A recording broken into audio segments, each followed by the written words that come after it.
Bom, ontem todo mundo registrou como um dia histórico a promulgação da reforma tributária. Tem muito o que fazer até que você possa dizer que a reforma tributária terá sido implantada. Tem um prazo longo, um cenário de 10 anos, para que você possa dizer agora temos um novo regime tributário. Mas o tempo passa, né? 10 anos atrás, eu tinha uma filha de 17, um filho de 15 e um filho de 11. Agora eu tenho uma filha de 27, um de 25 e um de 21. E é aí que e passou o tempo, 10 anos. Eram todos estudantes. Agora eu tenho um estudante e 2 profissionais da área em que eu atuo. Uma médica, um engenheiro e um futuro economista, ano que vem economista. Então, se eu for conversar daqui um ano, eu já não tenho mais estudante propriamente dentro de casa. Eles se tornaram profissionais. E se eu olhar para trás, por 10 anos, a Débora Alfano ontem compartilhou com a gente 15 anos. Né, Débora? Foi outro dia. Você mostrou uma imagem sua nas redes sociais que tem 10 anos. 2013. Né? E vou te dizer, você está muito igual. Você está muito igual. Muito igual. Mas é isso. Mas assim, você está mais à vontade, você está muito mais segura, muito mais soberana, muito mais senhora do que você faz. Não há dúvida que o tempo passou, isso é muito bom. Mas é assim, ó, pá! É um átimo. Então, nós vamos demorar ainda 10 anos. Então, tem muito o que fazer, muito o que transformar. Mas a gente pode também olhar a reforma tributária, né, olhar para ela e falar, puxa vida, ela está distante do ponto em que poderia ter chegado se os lobbies não tivessem agido como agiram. E, de fato, essa reforma tributária poderia ter sido outra coisa se não se curvasse aos lobbies.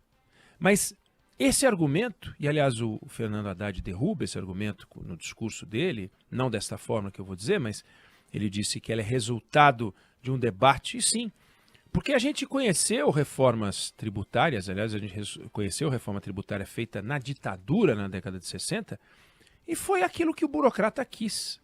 Foi aquilo que o burocrata quis. É isso que a gente quer? É nesse país que a gente quer viver? Um país onde um grupo autoritário toma as decisões? Não. Então, olhar a reforma por aquilo que ela poderia ter sido, e eu lamento que ela não seja o que poderia ter sido, mas também, por outro lado, a gente pode olhar a reforma por aquilo que ela fez para tirar o Brasil de uma posição pavorosa, que era o pior sistema tributário do mundo. E quando você discute esses assuntos mais profundos, né, o papel da reforma tributária, as transformações, é sempre bacana você conversar com gente que pensa o Brasil. Né? Nós, Fernando Schiller, pensa o Brasil, nós temos várias pessoas que pensam o Brasil, a nossa Juliana Rosa pensa o Brasil, várias pessoas, nós aqui na Band News FM, toda hora estamos pensando no Brasil nos nossos vários horários, né, Débora? Provocando, discutindo, debatendo, concordando, discordando, mas, sobretudo, debatendo o Brasil. E hoje eu peguei o telefone e liguei para a economista Zeina Latif, que eu considero uma das maiores autoridades em economia do Brasil. Ela tem uma virtude da didática, ela tem a virtude do conhecimento, ela tem uma experiência extraordinária como economista em vários bancos, trabalhou no setor público, ela entende do riscado. E ela observou, chamou a atenção para um ponto, quando eu a provoquei, falei, olha, Zeina, eu estou pensando aqui em hoje bater um papo com o ouvinte querido, com a ouvinte querida, sobre a distância que a gente está de um ponto em que o Brasil pode começar a crescer de maneira consistente, porque é isso que a gente precisa, crescer, crescer, crescer. Ela até observou que essas agências de classificação de risco, no fundo, estão avaliando a capacidade do Brasil crescer, de um país crescer. Se o país crescer, ponto, investment grade chega rápido. Se o país não crescer, fica mais difícil. Então o crescimento, sem dúvida, é algo a ser buscado. Mas ela observou uma coisa muito interessante que me fez rever exatamente o que eu ia falar. Não que eu estou mudando o que eu ia falar, não, mas o ângulo que ela propõe é muito mais interessante. Ela observa o seguinte: 2017 a gente fez a reforma trabalhista.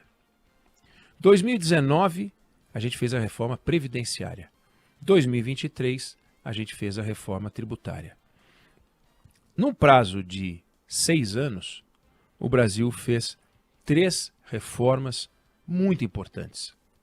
3 reformas muito importantes, coroando com essa. E com um detalhe, e esse é o ponto central do raciocínio da Zeina, e que eu quero compartilhar com você, porque realmente é muito interessante, é que não há 3 governos mais diferentes, poderia até haver mais diferentes, mas na nossa realidade, do que Temer, Bolsonaro e Lula. Temer um governo de centro, Bolsonaro um governo de direita, Lula um governo de esquerda.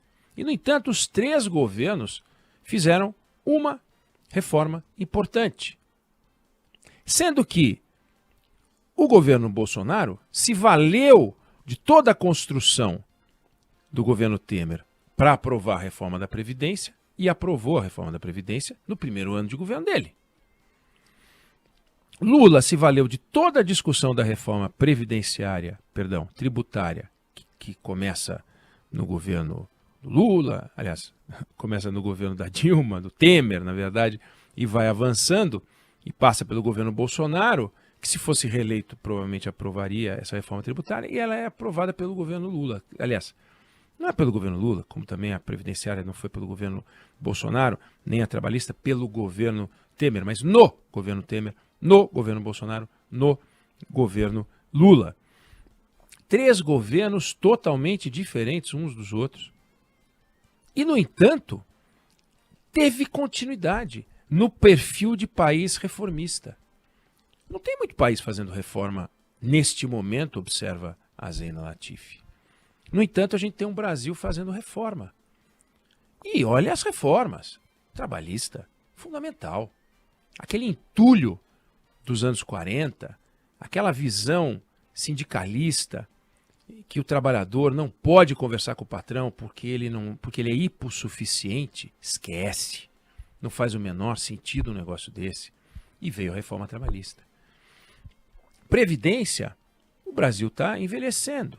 Cada vez mais tem um número menor de pessoas entrando no sistema para pagar a conta e um número maior de pessoas que precisa receber. Tem que fazer uma reforma, aliás, já vai ter que fazer uma próxima reforma em breve. O déficit da Previdência é grande. O déficit da Previdência do sistema exclusivo do governo federal, do estadual e dos municipais também é muito grande. Nós vamos ter que voltar para a prancheta. Raul Veloso, economista, também já chamou atenção para esse ponto. Há muito tempo ele disse, a reforma da Previdência não foi suficiente, a reforma da Previdência não foi suficiente, vamos ter que voltar. E aí agora a tributária. Então, observou a Zeina Latifi, o Brasil mudou muito no governo, né? Um governo de centro, um governo de direita, um governo de esquerda. Mas o Congresso Nacional, desde 2013, quando você tem uma certa pressão por mudanças, o Congresso Nacional parece que acordou. Parece que esse Congresso está refletindo os ares de uma sociedade que estava reclamando contra a baixa qualidade da ação estatal. Uma classe média empreendedora, uma sociedade que está mudando, e que em 2018 faz uma das maiores mudanças no Congresso, mas que em 2022 faz uma das menores mudanças no Congresso. Então, transformou no ano em que Bolsonaro foi eleito e transformou bem pouco, bem menos, no ano em que Lula foi eleito, de forma que o Congresso Nacional tem uma continuidade. Então a gente tem uma continuidade. E essa continuidade está ligada a uma agenda reformista do Congresso Nacional. Não é do governo federal, é do Congresso Nacional. E o governo federal, do Lula, do Bolsonaro, tiveram a sabedoria de liderar até um certo ponto, aderir até um certo ponto, conduzir, testemunhar, e deu-se um fenômeno que, se acontecesse em outro país, talvez a gente estivesse elogiando mais do que a gente elogia, porque é aqui no Brasil. Pega a Argentina, não tem continuidade. A Zena Latif observou bem. Olha como está a Argentina, vai para cá, vai para lá, vai para cá, vai para lá. Agora o Milei vem com um pacote, tentando um pacote de mudanças grande. Se não me engano, esse vai ser o tema da nossa conversa com o Fernando Schiller, esse pacote amplo do Javier Milei, de um governo que vinha de outro lado. Então, a gente tem uma certa continuidade. Só que o Congresso Nacional, e aí aqui eu encerro, né, a visão proposta pela Zena, a gente tem uma continuidade, mas o Congresso Nacional, ele cobra um preço alto para essa mudança, né? Eu não sei como é que está a votação nesse momento na Comissão de Orçamento, a gente vai para lá, vai poder contar como está, mas o volume de dinheiro colocado para as emendas parlamentares é assombroso. Mais de 50 bilhões de reais. E o Congresso tirou dinheiro do PAC. Olha que inversão em relação ao que a gente tinha antes. Antes a gente tinha o governo dando as cartas, agora o Congresso está dizendo, aqui, a tua mesada, Lula, aqui a tua mesada, ministro Camilo Santana, e vai dando as mesadas. É um negócio que é novo para a gente, é novo. Começou no Bolsonaro forte e agora está mais forte ainda. Não é muito diferente do sistema americano. Não é muito diferente do sistema americano. Então, dá para fazer um presidencialismo desse jeito, com responsabilidade compartilhada. Mas tem um ajustezinho aí que a gente tem que registrar. Queremos guarda compartilhada do orçamento? Beleza. Mas a responsabilização tem que ser também do Poder Legislativo. Porque hoje, a lei de responsabilidade fiscal vale para o governo federal, para o governo estadual, para o governo municipal. Não vale para as casas legislativas. E elas fazem os ajustes orçamentários como bem entendem e depois, se der ruim, o problema vai ser do governo federal, ou do estadual ou municipal.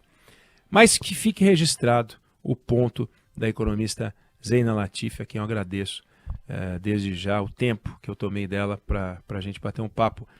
Ela observou essa sequência extraordinária de transformações. Poucos países podem dizer isso.